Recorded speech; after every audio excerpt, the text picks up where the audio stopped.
जरा सोचिए, जिस घर में अभी शादी की खुशियां खत्म भी ना हुई हो, जहां हाथों की मेहंदी का रंग पूरी तरह से फीका भी ना पड़ा हो, वहां अगर पति अपनी पत्नी को किसी दूसरे शख्स के साथ आपत्तिजनक हालत में देख ले, वो भी अपने ही बिस्तर पर, तो उस घर में क्या ही होगा। उत्तर प्रदेश के झांसी के चिरगांव थाना क्षेत्र से सामने आई ये कहानी किसी फिल्मी स्क्रिप्ट जैसी जरूर लगती है, लेकिन असल में है 100% सच और आपके होश उड़ा देने के लिए काफी। यहाँ एक पति ने अपनी पत्नी को अपने ही घर में, अपने ही बिस्तर में उसके प्रेमी संग आपत्तिजनक स्थिति में पकड़ लिया। ऐसी हालत में कि जब लोगों का हुजूम कमरे में घुसा तो वो चादर से खुद को ढकती नजर आई, जिसे देखकर पति तो क्या, पूरे मोहल्ले के होश उड़ गए।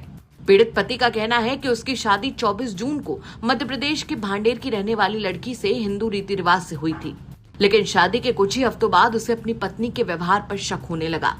पति का आरोप है कि उसकी पत्नी उसे चाय, दूध और खाने में नींद की दवा मिलाकर देती थी ताकि वो अपने प्रेमी के साथ आराम से बात कर सके।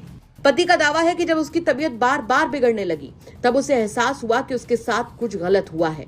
पति का आरोप यही नहीं खत्म होता। उसका कहना है कि 19 अगस्त को मोहल्ले वालों ने उसे बताया कि उसके घर में कोई लड़का आया हुआ है। उसने पत्नी से पूछा तो पत्नी ने सब कुछ नकार दिया, लेकिन पति का दावा है कि 23 अगस्त को वही लड़का फिर से घर पहुंचा। जैसे उसे इसकी जानकारी मिली, वो घर लौटा और गेट खोलते ही उसके पैरों तले जमीन खिसक गई। पति का आरोप है कि उसकी पत्नी और वो लड़का आपत्तिजनक स्थिति में थे। पति का कहना है कि जैसे उसने उन दोनों को साथ में देखा, उसकी बीवी का आशिक उस पर टूट पड़ा, उसके साथ मारपीट की गई। इतना ही नहीं, पत्नी ने उसके हाथ पकड़ लिए और पत्नी के प्रेमी ने उसका गला दबाने की कोशिश की। अगर आसपास के लोग शोर सुनकर मौके पर ना पहुंचते तो शायद कोई बड़ा हादसा भी हो सकता था। लोगों ने बीच बचाव किया और पुलिस को सूचना दी। मेरे साथ ये हुआ, मेरी शादी 24 जून को हुई थी, तो उसके बाद 2-3 हफ्ते बाद से वो मुझे नींद की गोली देने लगी थी प्रेमी से बात करने के लिए। तो मुझे थोड़ा घबराहट और नींद आने लगी, चक्कर वगैरह आने लगे। तो मुझे लगा कि नींद की गोली है या कुछ मतलब ऐसा पदार्थ है, मतलब जहरीला या कुछ। तो वो मतलब चाय में देती थी, कभी कभी दूध में। और फिर क्या हुआ? कल ये हुआ कि 19 तारीख को इसका प्रेमी आया होगा, तो मुझे मोहल्ले वालों ने बताया कोई लड़का आया होगा। तो मैंने इनसे पूछा कि कोई आया था अपने क्या? बोली नहीं, कोई नहीं आया था। हमने चलो ठीक है।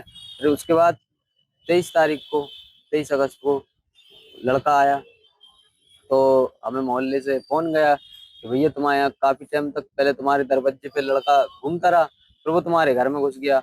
कुछ ऐसा तो नहीं है कोई हो, और बहू बिटिया आपकी अकेली है? तो मैंने कहा मैं अभी आ रहा हूँ। तो मैं पहुंचा घर पे, मैंने गेट खोले तो ये दोनों विदाउट कपड़ों में बिल्कुल वैसे लेटे पाए गए। तो उसके बाद हमने देखा तो वो दौड़ के आया और मेरा गला पकड़ा और मुंह बंद किया, और मेरी जो पत्नी थी उसने मेरे हाथ पकड़े तो गला दबाने लगा वो। तो हम चिल्ला पड़े एकदम। तो मोहल्ले वालों ने सोचा कि ये लड़का छोटू अभी आया और एकदम चिल्ला क्यों पड़ा, तो सब मोहल्ले के भी आए। तो मेरी जान को बहुत ज्यादा खतरा है आज। पकड़ लिया आपने? हाँ, उसको पकड़ लिया, पुलिस को बुलाया, पुलिस आई तत्काल, पुलिस ने भी देखा उसे उसी अवस्था में। अब यहाँ एक और बड़ा सवाल खड़ा होता है, अगर पति के आरोप सही हैं तो आखिर इतनी हिम्मत कैसे हुई कि कथित प्रेमी सीधे शादीशुदा महिला के घर पहुंच गया? क्या ये पहली मुलाकात थी या पहले भी ऐसा होता रहा था? पीड़ित पति का कहना है कि अब उसे अपनी जान का खतरा है। उसने पुलिस से सुरक्षा और न्याय की मांग की है।